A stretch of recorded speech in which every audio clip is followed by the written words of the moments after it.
So, what are the best practices in 2021 to get conversion and sales on your webinar? Before we jump into it, make sure you hit that like and subscribe button so you never miss a video that will make you more money. Also, you can grab my free course on webinars down below in the description. All right, let's jump into it. What is the state of webinars in 2021? Well, things have changed quite a bit over the last 7 or 8 years. People holding webinars, show-up rates have definitely fallen off. Costs have gone up to get people on webinars, but they are still the most powerful way to scale your business in one-to-many sales. And we're going to jump through the top 3 things that you should be doing in your webinars this year. First off, it's not about a deck or a framework. This worked in the beginning, but it has changed quite a bit. If you are following a generic framework or a canned deck, canned presentation, it's not working nearly as well as it was a couple years ago. Zig Ziglar said that sales is nothing more than the transference of your certainty, your energy, your excitement, your enthusiasm about what you are selling to the person who is buying. That is why a webinar is so incredibly powerful, because it gives you the chance to do that. You need to have your camera on, you need to be standing up, you need to be presenting with a lot of energy. That's what gets the sales across. That is the first thing. A super framework deck that they have seen over and over and over again is not going to work.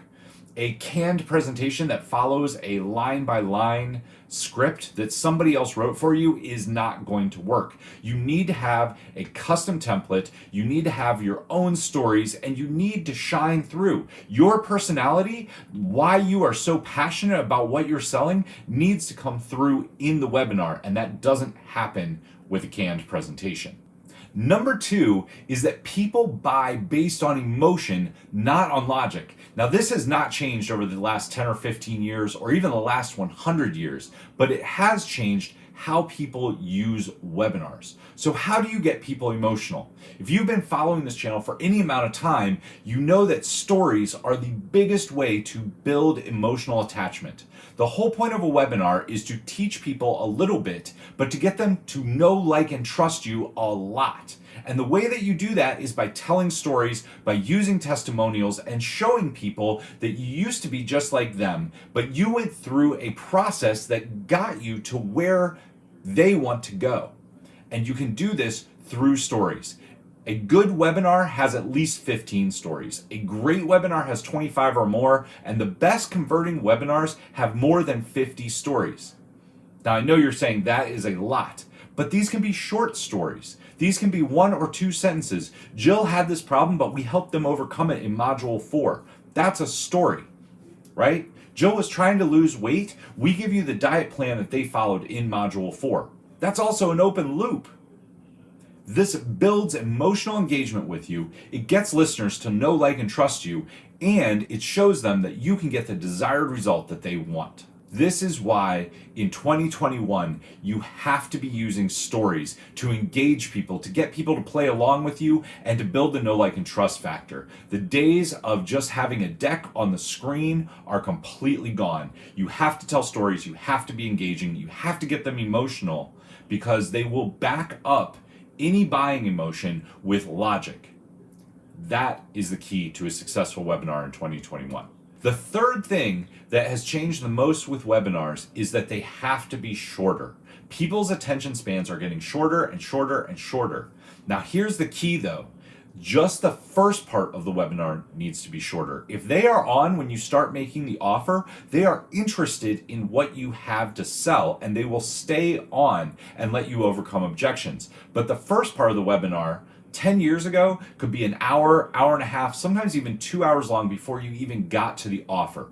In today's day and age, though, it has to be shorter. You have to get that first part shorter, get them to lean in, get them to know, like, and trust you, build a rapport with them, and then make them an offer.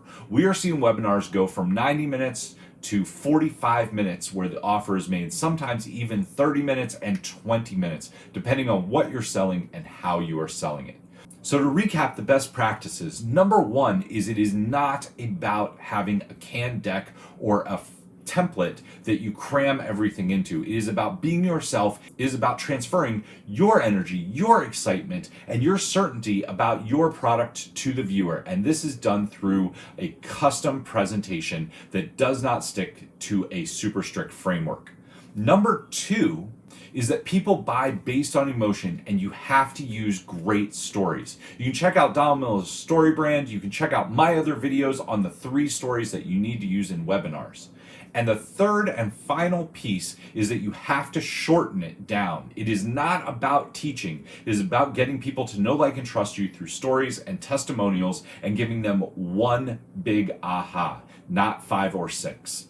So if you have questions about exactly what this looks like, leave them in the comments down below. I will be happy to answer them for you.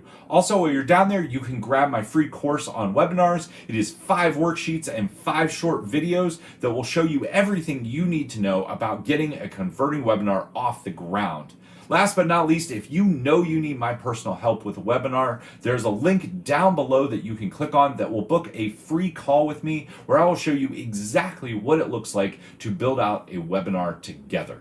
Make sure you hit that like and subscribe button, and until next time, take action, change lives, and make money. I'll see you soon.